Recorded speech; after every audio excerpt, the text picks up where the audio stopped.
China's growing military clout has coincided with a dramatically higher international profile, one that has often left the United States uncomfortable. An insatiable appetite for energy and raw materials to fuel its boom has underpinned much of China's international activity. This has included forging close economic and political ties with countries like Sudan, which critics say has helped the Sudanese authorities carry out their campaign of genocide in Darfur. China's continued trade and investment ties with the Sudanese regime have drawn international criticism. We continue to urge China to use its influence in Khartoum to help end the violence and suffering in Darfur. Other sore points include Chinese ties with the virulently anti-American Hugo Chavez in Venezuela, with Zimbabwe's Robert Mugabe,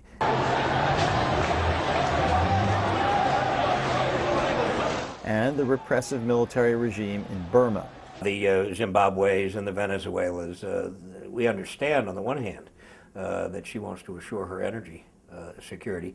On the other hand, you are known by the friends you keep, and she's keeping, in some cases, some unsavory neighbors. China's behavior has fueled debate on a bigger issue. There is the whole basic question of to what degree China is going to operate on a security level in terms of its military forces, in its relationship to the United States and its allies in Asia in particular, and in major international regimes, non-proliferation, economic and security and such. Despite its unsavory friends, China has increasingly been drawn into the international system, joining the World Trade Organization, helping to resolve the North Korean nuclear crisis, negotiating a resolution of border disputes with many of its neighbors.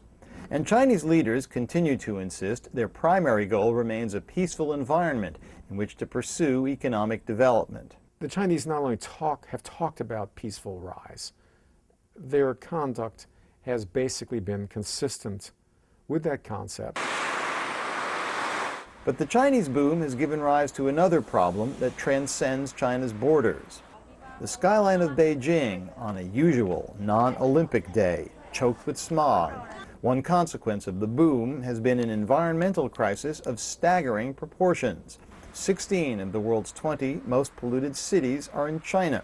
China has replaced the United States as the world's largest emitter of greenhouse gases. A problem, but potentially an opportunity. I frankly think the biggest single challenge for the United States government over the next 20 or 30 years is going to be climate change and moving to a low-carbon economy.